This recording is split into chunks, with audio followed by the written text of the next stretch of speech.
Molly Pitcher, Saving the Soldiers by Andy Christensen. Molly Pitcher is a legend throughout America. She fought in the American Revolution in place of her husband. Because of Molly, we were able to win the American Revolution. Molly Pitcher was born on October 13th, 1754. She was born in Trenton, New Jersey. Her mother is Maria Margaretha and her father is John George Ludwig. Molly's father was a butcher.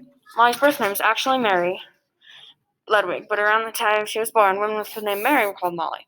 As a child, Molly did not go to school. She was considered a tomboy.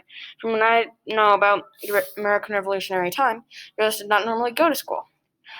But at home, she learned how to cook, clean, and sew. Molly Pitcher married William Hayes on July 24, 1769. William was a local barber. After the marriage, they settled in Carlisle, Pennsylvania. After the American Revolution, Molly gave birth to a beautiful baby boy.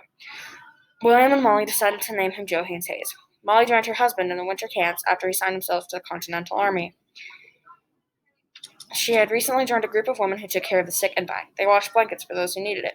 During the war, Molly and the other members brought water to the soldiers on the battlefield. Molly was one of many bringing water to the soldiers. She ran to a nearby stream and fell to her pitcher. Molly took the biggest step she could manage to get water to the warriors. Because of her large step, she wasn't harmed when a cannonball went in between her legs. The ball tore through her dress and shredded the fabric like paper. Only then did she pause to say, "Well, that could have been worse," as she continued on her journey across the battlefield. The water woman brought to the soldiers had many uses. One of the uses was to clean out the cannon barrel after each and every shot. One obvious reason is to cool down the soldiers. Water was very important during the Battle of Monmouth. These soldiers were hard workers and survivors. Molly had many nicknames throughout her life. One of her most famous nicknames was Molly. Fun fact, Molly's real name is Mary, but a lot of women named Mary were called Molly.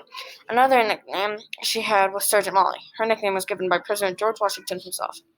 Molly Pitcher died on January 28, 1832. She is buried in Carlisle, Pennsylvania. She has a statue built in Carlisle as well.